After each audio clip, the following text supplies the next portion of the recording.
FDFS Talks Tamil நேயர்களுக்கு வணக்கம். இன்னைக்கு நம்ம பார்க்க போறது மாரிசன் படத்தோட ரிவ்யூ தான்.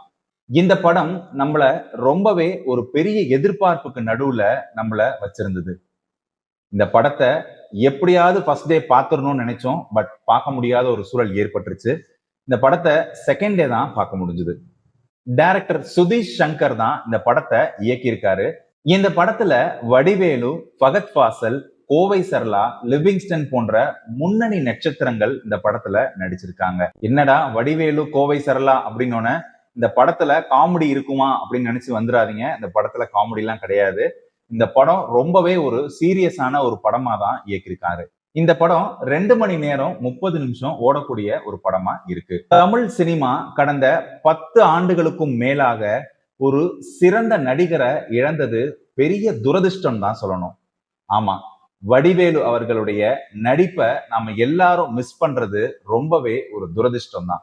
அப்பப்போ சில படங்கள்ல அவர் தோன்றினாலும் மாமன்னன் படத்துல அவர் ஏற்று நடிச்சிருந்த அந்த கேரக்டர் நம்மள அடுத்த படங்கள்ல அவரை பார்க்கணும் அப்படின்ற ஒரு ஆர்வத்தை தூண்டுச்சு. இந்த படம் எப்படி நகருது அப்படின்னாக்க, நாகர்கோயில்ல புறப்படுற வடிவேலுவும் ஃபகத் ஃபாசலும் திருவண்ணாமலையை நோக்கி பயணிக்கிறாங்க. வடிவேலு மற்றும் ஃபகத் ஃபாசலை சுத்தி தான் இந்த ஒட்டுமொத்த கதையுமே அமைக்கப்பட்டிருக்கு. ஃபகத் ஃபாசல் ஒரு திருடனா இந்த படத்துல வராரு. வடிவேலு அவர்களுக்கு அல்சைமர் நோய், அதாவது மூளையில ஏற்படக்கூடிய சில பாதிப்புனால அடிக்கடி ஞாபக மறதி ஏற்படக்கூடிய ஒரு நோய். அந்த நோயினால வடிவேலு அவர்கள் பாதிக்கப்பட்டிருக்காரு. அந்த இன்பிட்வீன் டிராவல்ல நடக்கக்கூடிய விஷயங்களை கொஞ்சம் சுவாரஸ்யமா எடுத்திருந்தாங்க அப்படின்னாக்க உண்மையிலேயே இந்த படம் ஃபர்ஸ்ட் ஹாஃப ஈஸியா நகர்த்தி கொண்டு போயிருந்திருக்கலாம். இந்த படத்தோட ஸ்கிரீன் பிளே ரொம்பவே ஸ்லோவா இருந்தது. குறிப்பா சொல்ல போனோம் அப்படின்னாக்க, இந்த படத்தை நீங்க ஃபர்ஸ்ட் ஹாஃப் பார்க்காம செகண்ட் ஹாஃப்ல இந்த படத்தை வந்து பாக்குறீங்க அப்படின்னா இந்த படம் உங்களுக்கு 100% புரியும். இந்த படத்துல ஃபர்ஸ்ட் ஹாஃப் அப்படிங்கிறது ஒண்ணுமே கிடையாது. படம் ஃபுல்லா டிராவல் ஆயிட்டே இருக்காங்க.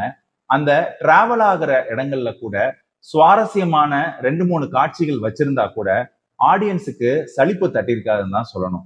ஆனா இயக்குனர் இந்த இடத்துல ஒரு பெரிய கோட்டை விட்டுட்டாருன்னு தான் சொல்லணும். ஃபகத் ஃபாசல் போன்ற ஒரு முன்னணி நடிகரை ஃபர்ஸ்ட் ஹாஃப் ஃபுல்லா பைக் ஓட்ட வச்சே அந்த ஃபர்ஸ்ட் ஹாஃபை முடிச்சிட்டாங்க. செகண்ட் ஹாஃப்ல தான் படத்தோட கதையையே ரிவீல் பண்றாங்க. உண்மையிலேயே செகண்ட் ஹாஃப் கொஞ்சம் விறுவிறுன்னு போயிடுச்சு. ஆனா ஃபர்ஸ்ட் ஹாஃப் டோட்டலா கொலாப்ஸ் பண்ணிட்டாங்க. நம்ம சமுதாயத்துல ஏற்படக்கூடிய சில விரும்பத்தகாத நிகழ்வுகள், அதாவது பாலியல் ரீதியா ஸ்கூல் பசங்க எந்த அளவுக்கு பாதிக்கப்படுறாங்க அப்படிங்கிறத நம்மள சுத்தி பல சம்பவங்கள் தினந்தோறும் அரங்கேறிட்டு இருக்கு. அந்த மாதிரியான ஒரு சப்ஜெக்ட தான் இந்த படத்துல யூஸ் பண்ணிருக்காங்க.